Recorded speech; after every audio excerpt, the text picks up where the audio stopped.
Chukwumerijem, onu jum na ngore maka this girl. My why? This girl came here and confirmed that Okonu were very good husband material. She confirmed what I have been preaching for many years. This girl was an attribute of my wife, my first wife, 100%. Same attribute, I'm telling you. Your first wife can I become Kelala like only Iban? Kemon I Bikita currently. Same attribute. Same attribute. Chukwumerijem, Emma. O nwere hende mmadụ na anaghọta. Akwugo onye bịara here one day kwuo chi gbavo ka ọnụ by indirectly akwugo si that na ọ ga-alụ somebody akwugo ka ọnụ na nwaanyị na-ejide ya. Otu onye anọ kịta na okele di ya mkpọrọ. Okele nwoke atie na bottom. Maka chi gwara gị. Okesila nwoke atie na bottom. Nwoke a na-amarịza ahụ.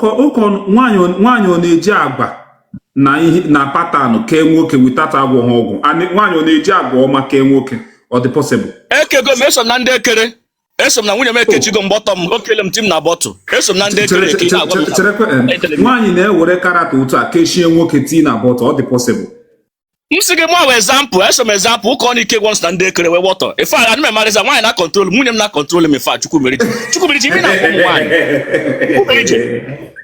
onwe ndị na-adị na comment section asị gị someone like ụka ọ n'ike bụ na nwaanyị na kontrol nwaanyị na kontrol ka ọnụ nna ịtụga ha chi na-ekwu eziokwu. Because why Chukwumerijem, ima ha na-akpọ femininity. Ụmụ nwaanyị ama na ha nwere nwaanyị nwere very strong hold when you go down femininity. If you're that feminine in you, i were anya nwoke, ịla nwoke ahụ n'iyi. Mana ibe na-ekele mụrụ nwoke na ị gara school, ị nwere PhD, ma ịma right gị. Nwaanyị ma right ya na-alụ di Chukwumerijem. I keep on saying it. Nwaanyị ma right ya na-alụ di. Ọ nwaanyị ma right ya. Nwaanyị mee I too know. Ya enwe problem na marriage. Nwaanyị ekwesịghị ime I too know na marriage.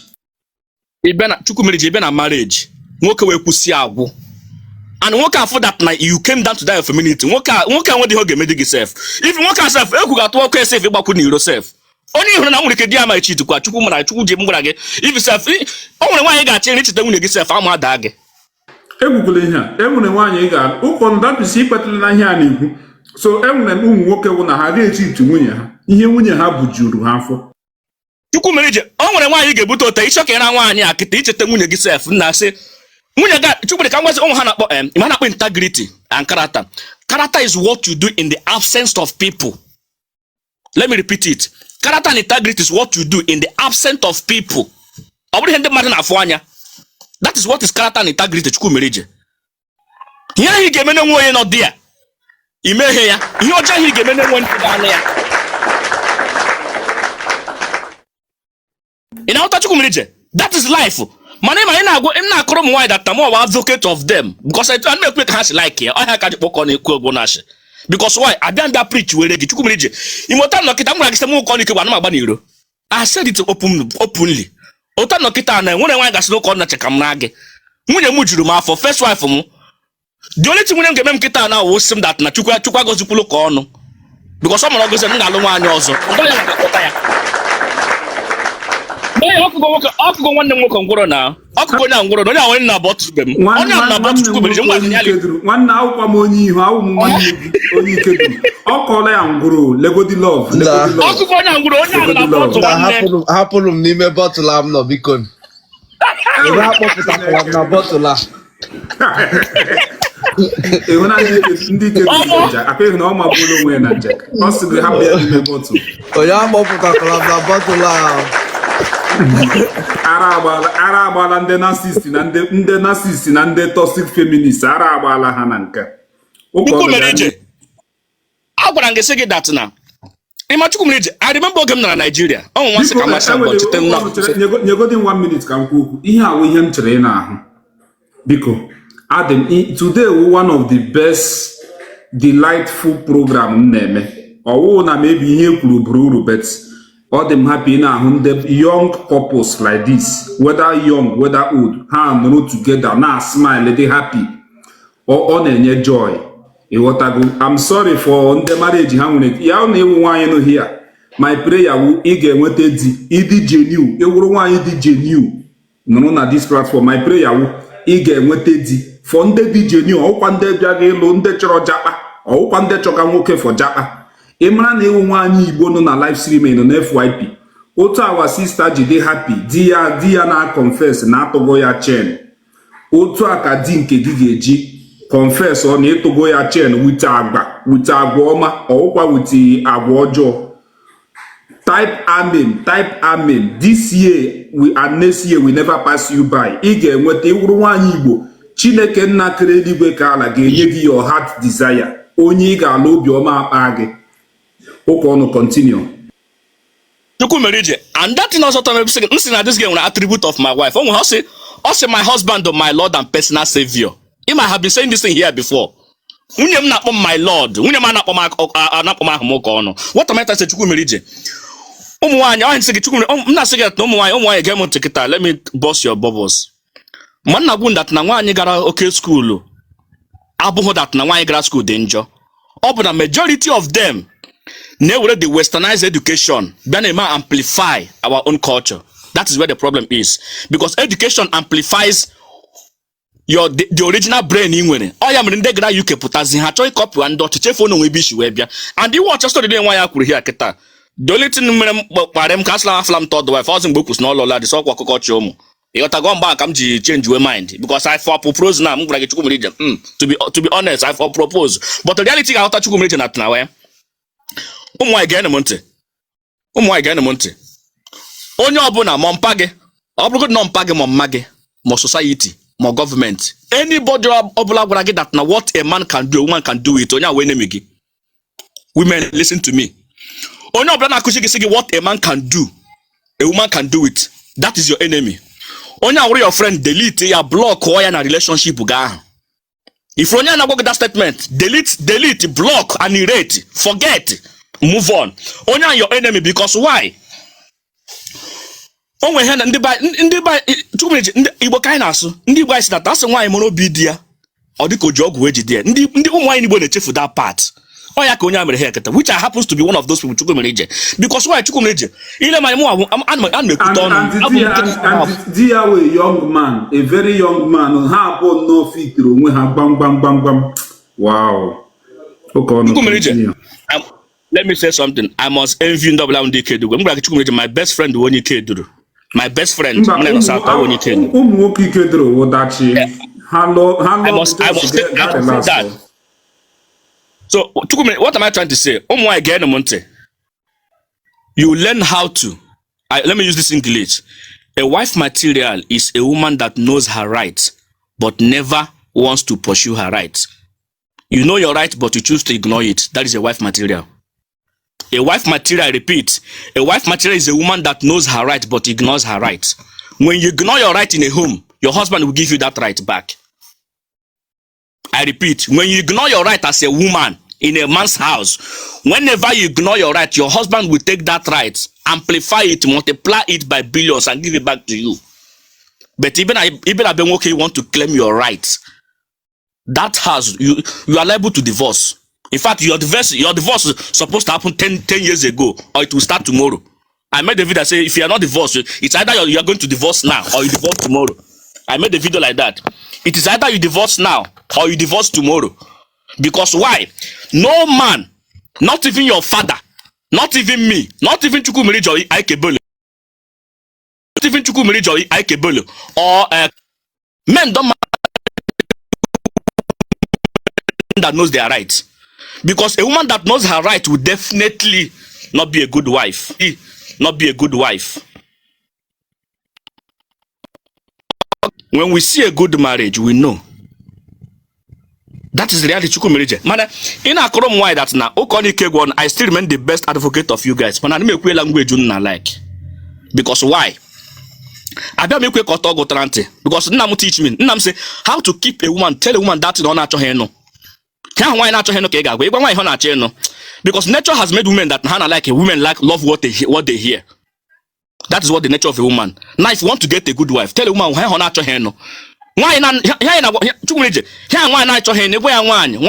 together with you.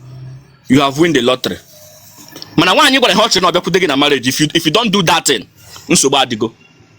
That is why it is better to get a woman. Obviously, you change area. Ikpaozi agwa ndị ahụ chọrọ ịnụ. Gee m ntị. Ihe ahụ nwaanyị na-achọghị ịnụ, ịgwa ya nwaanyị ahụ wee kwete gị. Chineke mere gị ebere ma ekwensu kpọọ gị ọkụ ịgwa nwaanyị ahụ na-achọghị ịnụ nwaanyị wee kweta gị nwawu anyị ka ebula ụkọ n'ike egwu ọnụ maka na ọ chọghị ịnụ ya ọ batazie n'ụlọ ịkpọwazie agwa gwazie ihe ndị ahụ n'idiziri ịnụ nwaanyị awụsa ọwa mana I love you were I love you nwaanyị bịakwute echi when you do your like ụka na say man like me because a man nwaanyị ekere nwoke ka nwoke wuru feminine nwoke masculine. One thing na mo gwara my sisters ma ha na alụdi ọ sị in a marriage one has to be submissive, one has to go down. You have a choice. You have to overlook your choice. And more especially, in most cases, ụmụ can expect to go down, not men. In most cases, let me say 99.9%, women are expected to bring their ego down for a man to climb on them. So, but women these days na choosing ka ha na man not in the same equilibrium. Or ka gị nwaanyị nọ n'elu ka nwoke nọrọ n'ala, which is impossible. It does not exist. And that is what the Western world encourages. But that is not African culture. Because why? Adana Sigbo. I just love Chukwumerijem gbage test nna ka iji gbafu dem mgbe ọkụrụ gị ọsụra gị ihe ndị adịeji agba ororo na bai. You play along nwa Igbo amụchiri ike. That is reality. Chukwumerijem, when we see a good marriage, all this kind of marriage, when I say that now I tap from a blessing, I will allow them to tap. This kind of one, I felt I want tap again. Oh, do you see me? If I want to tap, I go agree make you tap. No be say you know they can't they tap waiting. Chukwumerijem, Adan nechi amaka na-ege m ntị gee ntị ka mara ihe na-agwa gị na Igbo anyị emere ka ịmata that na ọ bụ nwaanyị na-alụ nwoke. So ọ bụ nwoke na-alụ nwaanyị, mana ibe n'ezinụlọ ọ bụ nwaanyị na-ejide nwoke. Mụ awụ ka ọ n'ike gwụrụ bịa m sị gị chi amaka achọrọ m ịlụ gị wee kwuo ka ọ n'ike gwụ ọnụ. Mana ndị ụwa mana ọmụ abịa kwụ ụgwọ isi gị. Mana to be honest, when you decide to avoid your rights, if you're not going to get on and lose him, the table will not shift inside the room. Chukwumerijem, the table, Chukwumerijem, let me teach you the modernity of marriage. Madam gift to Kachineka Pomulu no Keba. And come the cookun like Unagam gift. Oh my akanche. Now, Chukwumerijem, oh my Namuki about marriage. Eh? In my head Namukushiremu. And I'm going to say it in, let me come for in English for one. Marriage is internal, not external. I'm going to repeat it. Marriage is internal, external. What is internal? Chukwumerijem. If you talk about Noketa na that is external. My family is also inclusive in externality. Ben, Oburu said that na. Ishina bemo poor, mechie door. When I close the door, every other thing remains in my home between me and my wife. That is what is called internal. Marriage is internal. You can make sure that okay, you have to. That submissive attitudinal correspondence. Take example, criminal with this my feminist friend also, which I love so much, Precious. These two people now. That attribute of femininity. Okay. Chukwumerijem. Nwoke na-agịa organa bank omeya times 1 billion kpọọ Precious kpọọ gị creamy take your right back. Nwoke abụrụzi okoko na family nwaanyị na-ekwuzi nwoke na-ekwenishi ọ bụrụ ịgalụta nwoke kịta na-asị I have a law degree in the United States of America. We don't do that here. When you came here, you have to do this, you have to do this. Mgbe eke na form nwoke ahụ ala gị n'iyi gị na-alụsigide ọgụ na family ị ga-afụ nwoke ebido kwa gị ihe. Ị ga-afụ nwoke nweze konishi mgbaka. Because one thing ga-ebu n'obi ụmụ nwaanyị wụ that na when a woman wants to challenge the authority of a man, ọ na-eme nwoke ahụ nwa mkpụrụ mmiri, spiritual mkpụrụ mmiri ka ọ ga na-aṅụzi. Spiritual mkpụrụ mmiri ka ọ ga na-aṅụ. Because why? Nature has made this man ka ọ bụrụ the author and finisher of your faith. Ị bịazi na-agwazi ya na ọma ihe ọ na-akọ. And Chukwumerijem, I'm saying that only with pride. A man with no pride is not a man. I am sorry, I want to generalize it. A man with no pride is not a man. every man, including my father, no I have too pride. That's why I say to you that I'm saying that I am too pride and egoistic in nature. That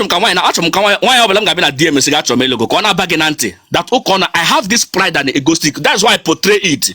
I'm not coming here to pretend. Why I portray that is for you to know that this is what makes me a man. You cannot trade. You cannot trade on my ego and pride as a woman. You can't. All people why now you can't trade with even ego woke man go drink 100%. Woke be kizog. He be na be trade with man. With a 1 minute round up one name.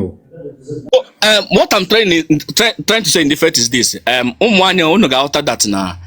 In as much as there's one thing Precious normally say which I resonate. Also that's that now. There is still a good marriage. Whether in diaspora. Thank God this criminal is an example of it. She's in diaspora.